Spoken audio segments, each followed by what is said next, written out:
Then we've got a cool little hammer-on bit. That's 3, 4, 5. I hammer all of those. Then 3 on the G string, followed by 5 on the B string. Then 2nd fret on the D string, like this. Then I'm going to use this 4th finger as a guide finger again, so it's going to go from the 5th to the 3rd, like this. Then we have 3rd fret on the D string, 1st fret on the G string, 3rd fret on the B string, like this. Then that's a slide from 1 to 2 on the D string. Then an open G, 2nd fret on the B string, followed by 4th fret on the A string. So that little bit from here.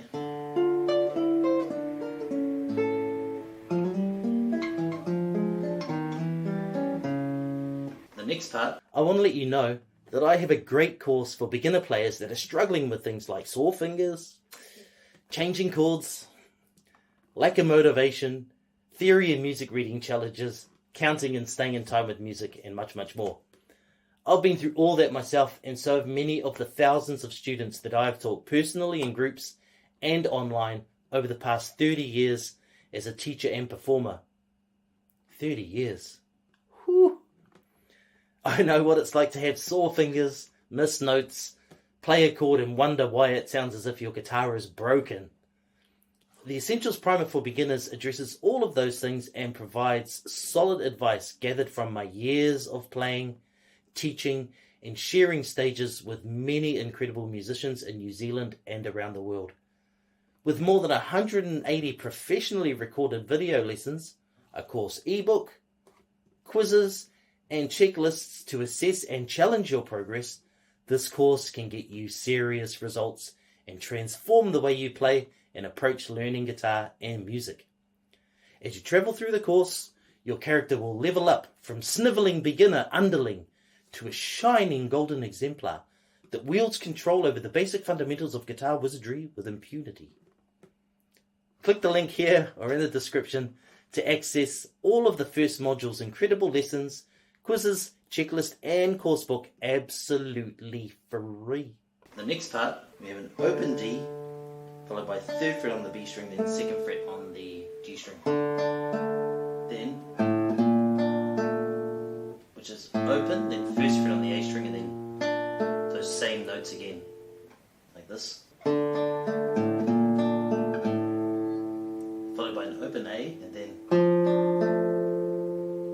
we've got these 2 fingers on here, same place, but now we're putting this finger onto the 3rd fret of the D string, like this.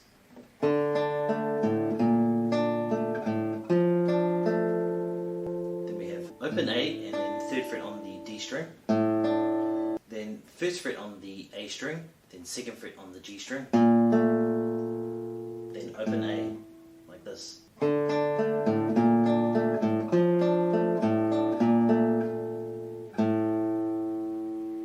Then we have, which is 2nd fret on the D string, then 2nd fret on the B string, then open G.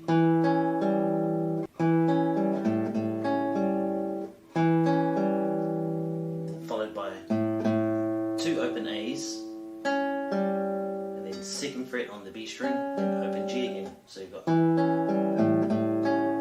You'll notice here that I've swapped this finger to the 1st and I'm stretching out here already. I'm getting prepared.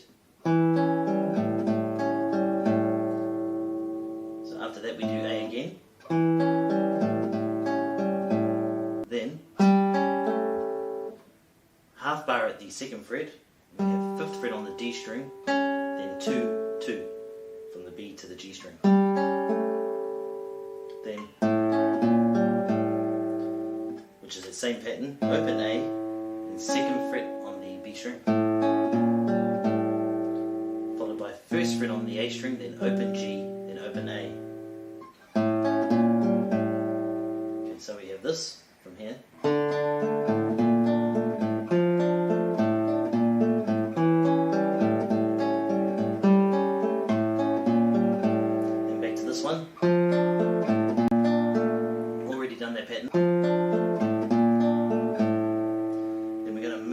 guide finger this up here to the 7th fret. That's 7th fret on the D string, then 7th fret on the B string, followed by 5th fret on the G string. So just come out of this.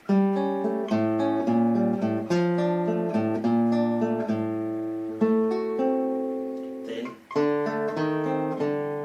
which is open D, then 2nd fret on the G string, then 1st fret on the D string, then 1st fret on the B string, like this.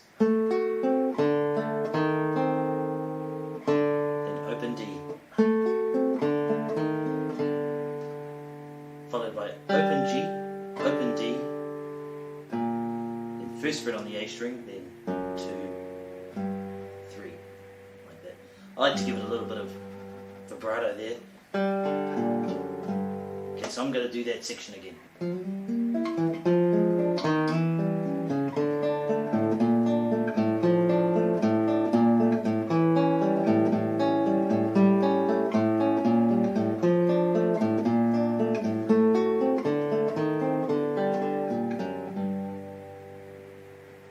There too, I think it's important for me to say, when you're doing vibrato, you don't have to do it like super fast, like,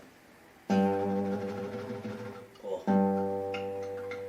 you know, sometimes actually, in my mind, it sounds terrible. Your vibrato should, I think, it should reflect the speed of the piece that you're playing, or the tempo.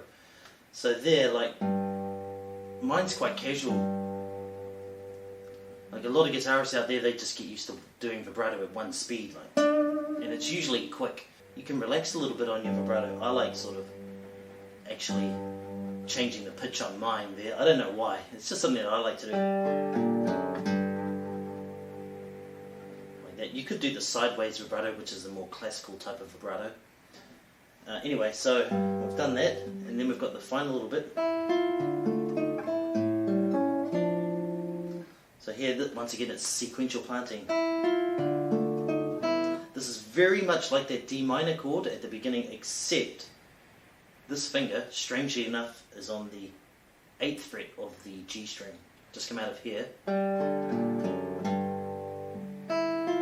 Use that open string to help you get here. So you've got open and then 6th fret on the B string. 5th fret on the A string, 7th fret on the D string, 8th fret on that G string. Then you've got that open E, like this. Open A, open G, 2nd fret on the B string. And you may notice, use the guide finger again. And I guide it again to the 3rd fret on the B string, and 3rd fret on the D string at the same time. Like that.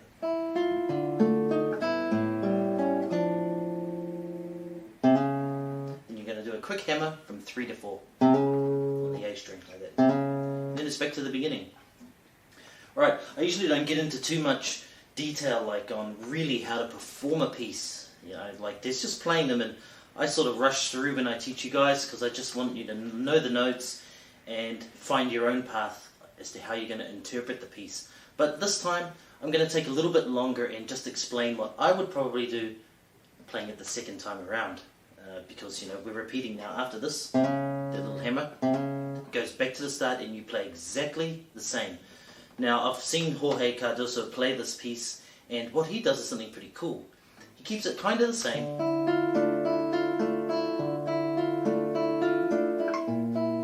So he keeps all that the same, but when he gets to this part, he changes things up. He sort of pauses and rushes like this. Normally, and even in the transcription, it's written like this. It's quite straight, dum da dum da dum da dum. But when he does it the second time, he pauses, dum da da da da, like that. Same notes, but he's just varying that rhythm. And then he sort of separates the notes. Instead of playing them all exactly together, he does little arpeggiations like, you know, there, see what I'm doing? I'm doing index, middle, not together. To play it absolutely straight would be this, like that. But he does. And then, you know, you can, a bit like Asturias, got that thumb, index, middle thing happening.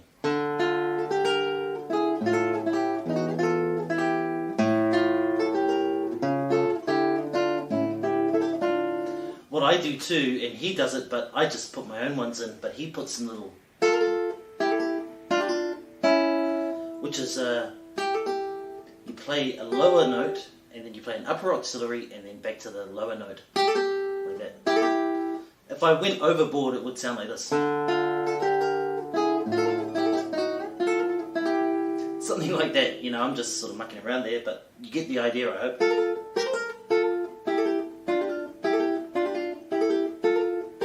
That sort of thing.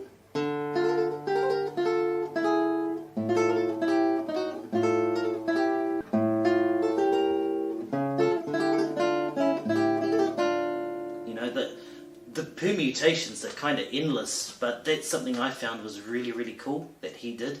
And I probably truly wouldn't have been that risky with it, because I play pieces quite straight and quite strict. You know, a lot of guitarists out there, they take massive liberties. If you actually had the score and you were watching them, it's kind of completely different.